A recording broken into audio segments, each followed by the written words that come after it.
दोस्तों, शनि ग्रह हमारे सोलर सिस्टम का सबसे खूबसूरत ग्रह है। लेकिन क्या आपने कभी सोचा है कि इस खूबसूरत ग्रह के अंदर आखिर क्या है?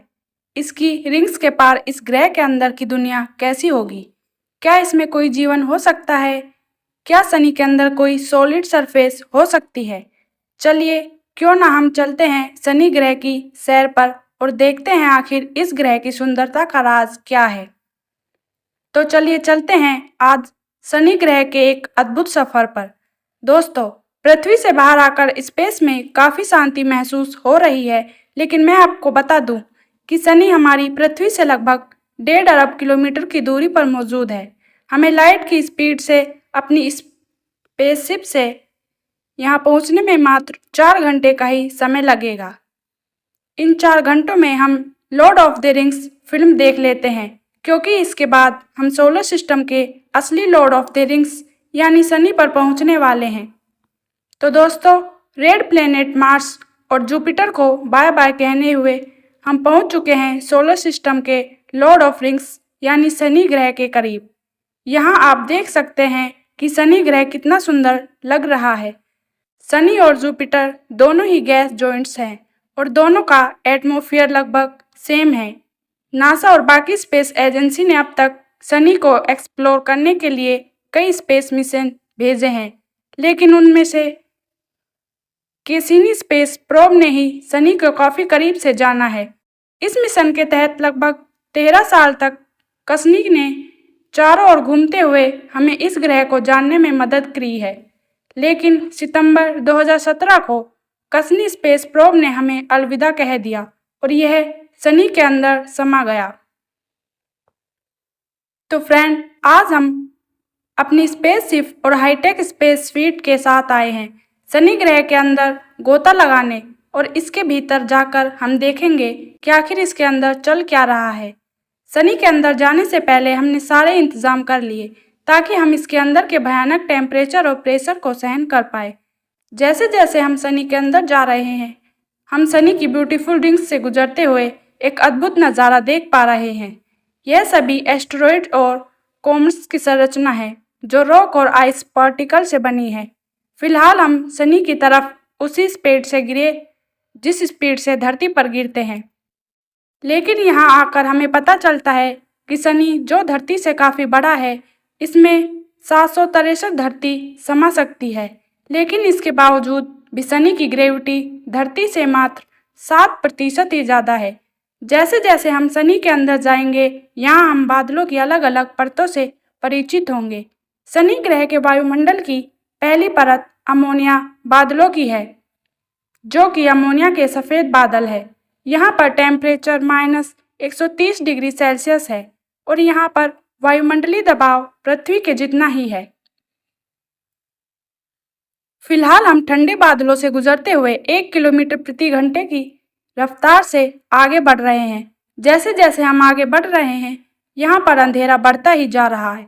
कुछ देर तक चलते चलते अब हम बादलों की दूसरी लेयर तक पहुँचने वाले हैं। ये देखिए, यहाँ हम अमोनियम हाइड्रोसल्फेट और अमोनियम सल्फाइड के बादलों को देख पा रहे हैं।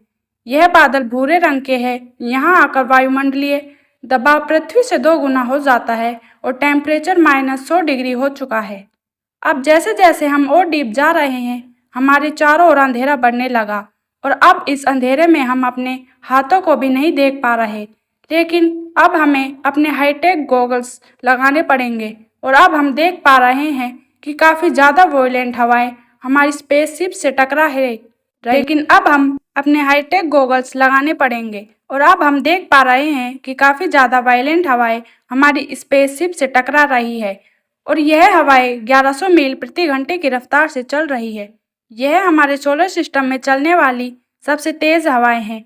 लेकिन यह क्या दोस्तों, हमारे स्पेसशिप तो उड़ गया। दोस्तों, अब हम अपने हाईटेक स्पेस सूट में हैं।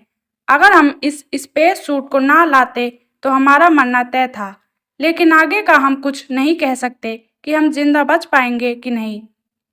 114 मील अंदर तक चलते हुए अब हम शनि की तीसरी वायुमंडलीय लेयर में पहुंच चुके हैं। यहाँ आकर अब हम शनि के वाटर आइस क्लाउड से होते हुए गुजर रहे हैं। ओ माय गॉड, यह क्या है? फ्रेंड्स, मुझे नहीं पता कि इस लाइटिंग से हमारा सूट हमें बचा पाएगा कि नहीं।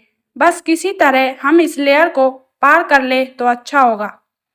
हमने यहाँ कर बहुत बड़ी गलती कर दी। इस जगह पर प्रेशर पृथ्वी से 10 गुना ज़्यादा बढ़ गया है और जैसे जैसे हम आगे बढ़ रहे हैं प्रेशर तेजी से बढ़ता जा रहा है। 2 घंटे की लंबी जर्नी के बाद अब हम शनि के अंदर 400 किलोमीटर की गहराई में उतर चुके हैं। अगर हमारे पास हाईटेक स्पेस सूट ना होता तो हम यहाँ वायुमंडलीय दबाव में 1 सेकंड में मसल दिए जाते। अब यहाँ अंधेरा बढ़ने के साथ टेम्परेचर भी 100 डिग्री सेल्सियस के पास पहुँच चुका है। अब हम एक नई जगह पहुँच चुके हैं। यह हाइड्रोजन गैस का तरल रूप है जो काफ़ी ज़्यादा गर्म है।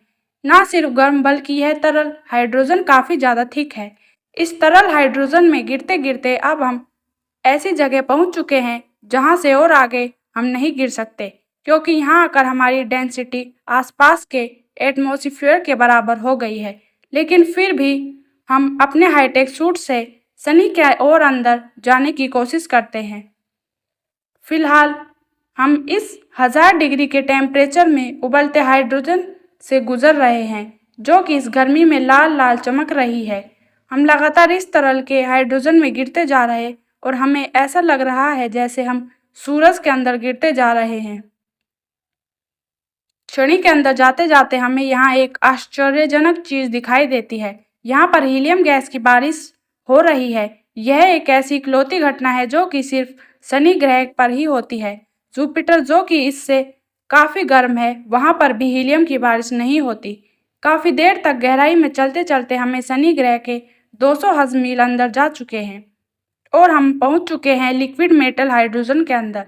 यानी कि इस जगह आकर हाइड्रोजन गैस एक ऐसे रूप में है जो कि ना तो तरल है और ना ही ठोस, और इसके अंदर से गुजरना एक दीवार के अंदर से गुजरने जैसा है।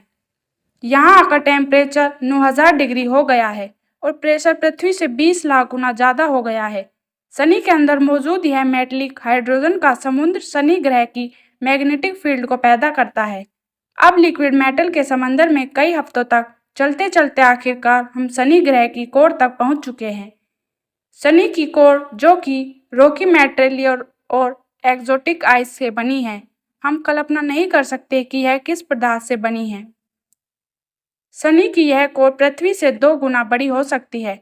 शनि के इतने भयानक एटमॉस्फेयर में हमें किसी प्रकार के जीवन की कल्पना नहीं कर सकते।